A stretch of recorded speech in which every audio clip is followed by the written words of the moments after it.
আপনি কি প্রস্তুত কোটালা চা বাগানে আসতে? কোটালা চা বাগানে এখনই চলে আসুন। অনেক অনেক সুন্দর জায়গা, মনোরম প্রাকৃতিক পরিবেশে আপনারা এখানে বসে বসে আড্ডা দিতে পারবেন। অনেক সুন্দর জায়গা। তো দেরি না করে এখনই চলে আসুন রাঙ্গুনিয়া কোটালা চা বাগান। তো দেখতে পাচ্ছেন ভিউয়ার্স, আজকে আমি কোটালা চা বাগানে চলে যাচ্ছি। আজকে আসবো বলে আমি প্রায় 1 বছর হয়ে যাচ্ছে। তো মানুষের মুখে শুধু আমি শুনি যে কোটালা চা বাগান নাকি অনেক সুন্দর। তো আজকেই আমি আসলে নিজের চোখে দেখলাম অনেক অনেক অনেক সুন্দর। আপনারা সমতলে যারা থাকেন আপনারা অবশ্যই একবার হলে ঘুরে যাবেন এখানে কোটালা চা বাগান। এটা হচ্ছে রাঙ্গুনিয়াতে পড়ছে। আমার হোসপানার এবং ভালোবাসার মানুষগুলো, আমার প্রাণ প্রিয় মানুষগুলো সবাই কেমন আছেন? আশা করি সবাই ভালো আছেন। তো আজকে আমি কোটালা চা বাগানে চলে আসলাম।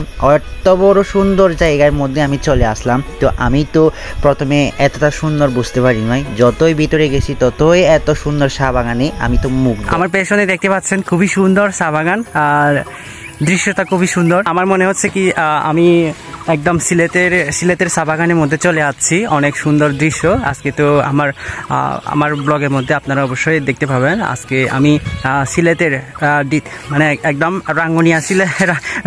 রাঙ্গুনিয়াতে আছি আমি কোটালা চা বাগানে। সো এখানে এসে আমার খুবই পছন্দ হয়ে গেছে। একদম সিলেটের চা বাগানের মতো লাগতেছে দৃশ্যগুলো। আজকে আমি শেয়ার করতেছি আপনাদের সাথে।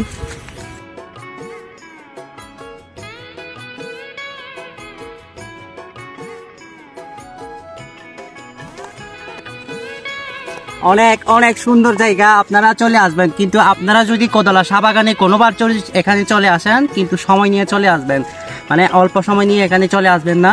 এই এরিয়াটা কিন্তু অনেক বড় এরিয়া, মানে সহজে ঘোরা শেষ হবে না। তো আপনারা কিন্তু আসলে একদম লম্বা সময় নিয়ে চলে আসবেন। ঘুরতে ঘুরতে ঘুরতে ঘুরতে অনেক ক্লান্ত লাগবে, কিন্তু আসার সময় অনেক খাবার নিয়ে আসবেন। সো আমাকে দেখতে পাচ্ছেন, আমি হাঁটতে হাঁটতে হাঁটতে ঘুরতে ঘুরতে একেবারে ক্লান্ত হয়ে গেছি। আমার অনেক ঘাম বের হয়ে গেছে। কোটালা চা বাগানে এসে আমার অনেক খারাপ লাগতেছে। আর কেউ ঘুরতে আসবেন না। হাঁটতে হাঁটতে আমার শরীর একেবারে শেষ ব্যথা হয়ে গেছে, আর পারতেছি না হাঁটতে। চা বাগান দেখা মানে অনেক কষ্ট। সো অনেক বড় এরিয়া কোটালা। এখন আমাদের চা বাগান ঘোরা শেষ। এখন আমরা সোজা এখানে যেখানে চা ফাটাগুলো তৈরি করি, সো আমরা এখানে ফ্যাক্টরিতে চলে আসলাম একেবারে। গরম আনরে রোতানরে জোরা গুদে দে চা বাগান দেবে তা চা বাগান করতে করতে গোদা গালানিও রাঙা হইয়ে জানে।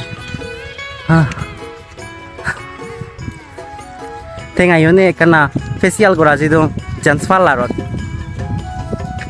টেঙা হিজু ফাদে দিও দে কেনা বাপরে মা বলল কই পেলে মালে কেনা টেঙা ফাদে দিও কেনা চা বাগান করতে করতে করে গোটা গালানি হিয়াইও এস ফেসিয়াল করা পড়ি বৌদি, নহলে দং নিয়মে এবারে দং নিগুনিয়াতে আসলে আমার খুব ভালো লাগে। যার কারণ আছে। তো রাঙ্গুনিয়া এলাকায় হচ্ছে আমি সব সময় অনেক আগে থেকে আমি একটু ঘোরাঘুরি বেশি করতাম, যার কারণে এখানে আমি রাঙ্গুনিয়ার প্রেমে বেশি পড়ে গেছি। তো রাঙ্গুনিয়া এলাকায় আসলে আমার সব সময় বেশি ভালো লাগে। চা বাগান ঘোরা শেষ, একেবারে আমরা এখন ফেরিঘাটে। তো ফেরিঘাটে আসলে মানে অনেক পুরানো স্মৃতিগুলো আমার জাগরিত হয়ে যায়। তো রাঙ্গুনিয়া এলাকায় মানে হচ্ছে আমার অনেক আগে থেকে রাঙ্গুনিয়া এলাকা আমার খুব ফেভারিট।